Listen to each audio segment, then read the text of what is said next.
Hey everybody, welcome to Ashman's Basics. Today we're going to be talking about underdrawings and how important they are for your drawing, your painting, whatever it is.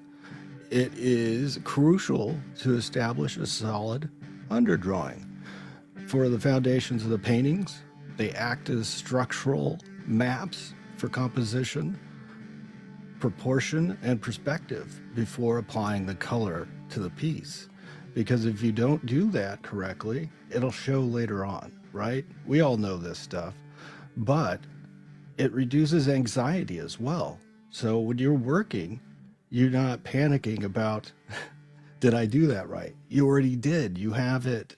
You have it under the painting. So you have this wonderful drawing and you can build on that. So historically, we have like people like Michelangelo and Leonardo da Vinci, where they do these fantastic underdrawings so that the painting has this perfect composition, this amazing look to it. And the more you put the time into the underdrawing, the better. Because if you don't, it will look odd, right? We've all had those pieces where we've done the underdrawing and it's a little off.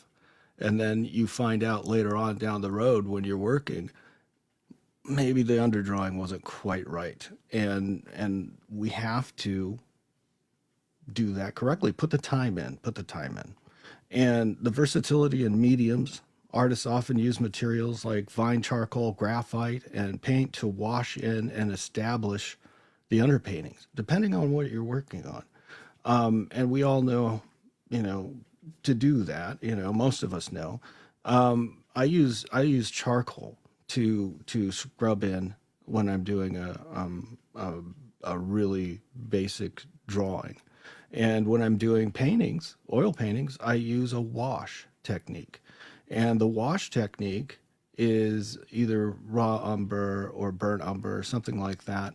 And I get all the perspective and all the tonality done correctly and use a rag to wipe out where I want the highlights, that sort of thing. And if you do that correctly, it's a great roadmap to having a good finished oil painting.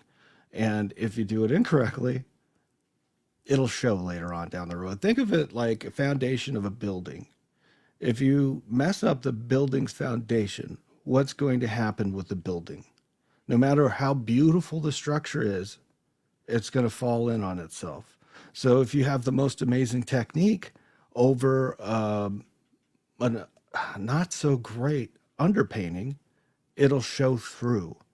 And, you know, like I said earlier, it'll reduce your anxiety.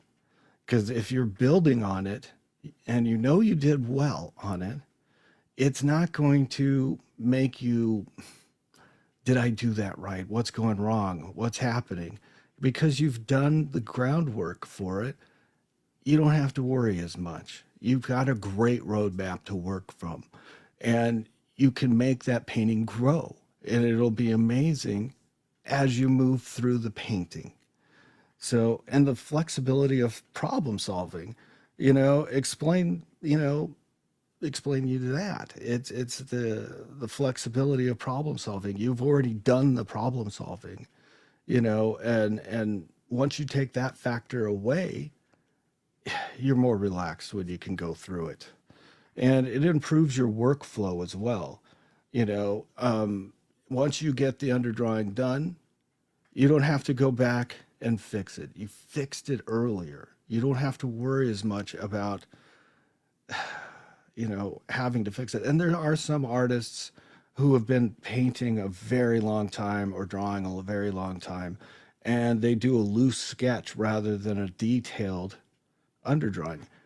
If you're just starting out, make sure your detail's done, and later on you can just work from a loose sketch.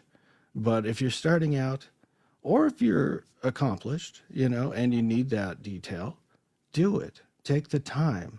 Don't worry about how other people do things. Do things that help you. And an underdrawing will help you. And a good underdrawing will be amazing, and it'll shine through, and you'll know exactly where you're going on your journey for that painting, that drawing, that pastel, you'll know how you're going to get there.